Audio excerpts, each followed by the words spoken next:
கோழி குஞ்சில் தண்ணி வருதோ இல்லையோ காவிரி நீர்லேருந்து தண்ணி வந்தே ஆகணும். இது சின்ன தத்தி உதயண்ணா பேசுனது அதை கூட முழுசா பார்த்து தெரில, பிட் பேப்பர் வச்சு பார்த்து பேசுகிறாரு. அந்த அளவுக்கு இங்கே மிடில் தத்துஸ் என்ன சொன்னாங்கன்னு பார்த்தீங்கன்னா, 2016 எலெக்ஷனில் இவர் மேடை பேச்சில் பேசிகிட்டு இருக்கும்போது அம்மையார் ஜெயலலிதா அவர்கள் மேடையில் மேலே நின்று பேசுகிறார், தொண்டர்கள் கீழே இருந்து பார்த்து கொண்டிருக்கிறார்கள். அதாவது அம்மா அவர்கள் மேலே இருந்து பேசுகிறாங்களாம், தொண்டர் அவர்கள் கீழே இருந்து பார்த்து கொண்டிருக்காங்களாம். அதாவது ஒரு டபுள் மீனிங் இந்த மாரி சொல்லி ஒரு அசிங்கப்படுத்தக்கூடிய ஒரு செயலை அப்பொழுதே அவர் செஞ்சுருந்தார். இப்போ மட்டும் என்ன டிஃப்ரெண்ட் ஆகிட போகுது, அதே தான் பண்ண போகிறாங்க அவங்க. அதை விட்டா கூட முன்னாள் கட்டுமரம் என்ன சொன்னாங்கன்னா, சட்டசபையில் ஒரு பெண் எம்எல்ஏ கேட்டிருக்காங்க திராவிட நாடு என்றால் என்ன கேட்டதுக்கு.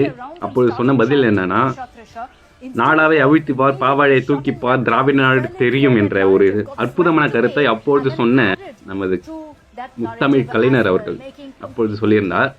இது 3 1 2 3 இந்த 3 பேரும் 3 கருத்தை சொல்லியிருக்காங்க. அதனால இந்த டிஎன்ஏவோட கட்சியோட இந்த கருத்து பேச்சு கீச்சு எல்லாம் இப்படி தான் இருக்கும். ஏன்னா அதுதான் சொல்லி தந்து வளர்த்துருக்காங்க.